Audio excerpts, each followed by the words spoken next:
The story of the Passion Week of Christ is undoubtedly one of the most told stories of all times. It's literally changed the courses of nations and impacted the lives of billions of people. It's a normal occurrence for churches every year during the Easter week to do a dramatic reenactment of this specific story, the Passion Week. They do this in an effort to reach others for Christ, to share the gospel presentation in a dramatic form. Many times they successfully lead people to a newfound faith in Jesus Christ. One of the most noteworthy presentations of this Passion Week play is the Great Passion Play of Eureka Springs, Arkansas. This Great Passion Play boasts audiences between 50 to 100,000 people every single year.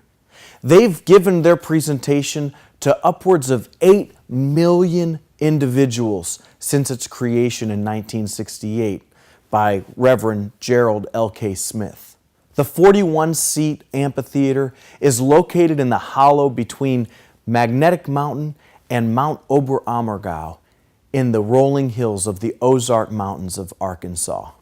Mount Oberammergau is named after the original Great Passion Play in Oberammergau, Germany, which took place and has taken place every 10 years, once a decade, since the 1600s.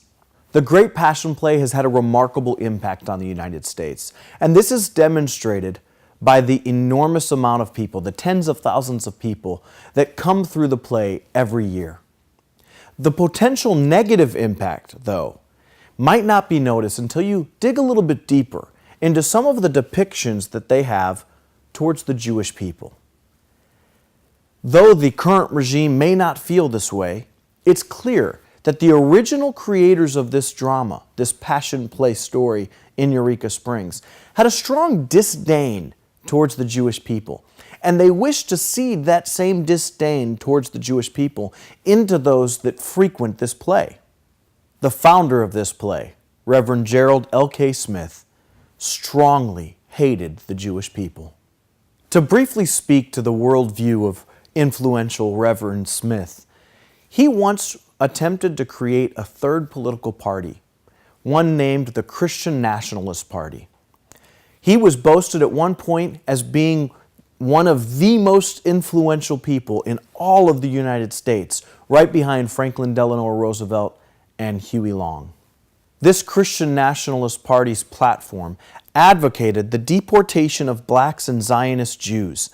Ghettos would be constructed for Jews remaining in the United States, and the housing shortage would be resolved by giving the homes of deported Jews to veterans. Smith rationalized his hatred of the Jewish people by claiming that they had crucified the Son of God. The Jews, not Pilate or the Romans, were solely responsible for the crucifixion. He wrote, they were a throng of devil-possessed agents of the Antichrist. And with that worldview, Smith crafted what we now know as the Great Passion Play. All throughout the story, the positives, the good people in the story, are Jesus and the disciples, even Pontius Pilate.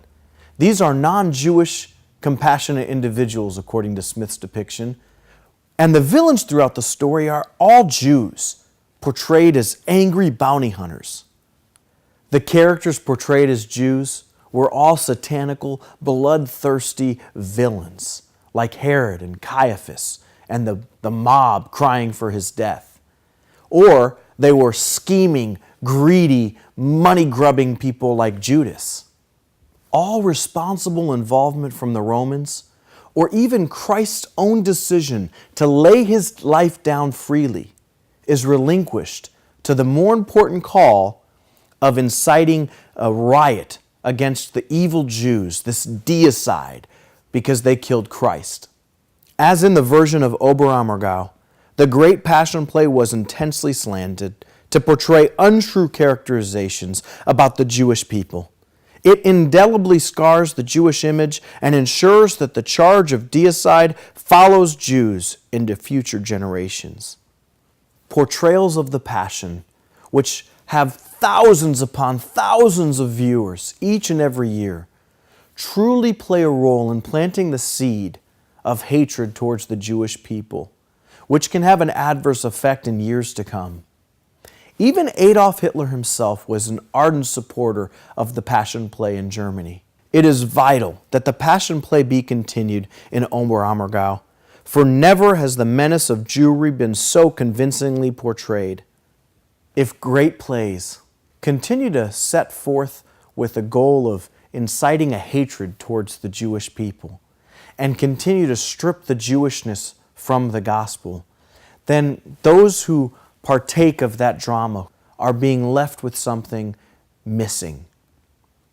My hope is that the great Passion Play of Eureka Springs will continue to influence people with the gospel presentation, but to do so with the true presentation of a Jewish Jesus in a Jewish culture, so that the understanding of the Jewish scriptures can truly be made.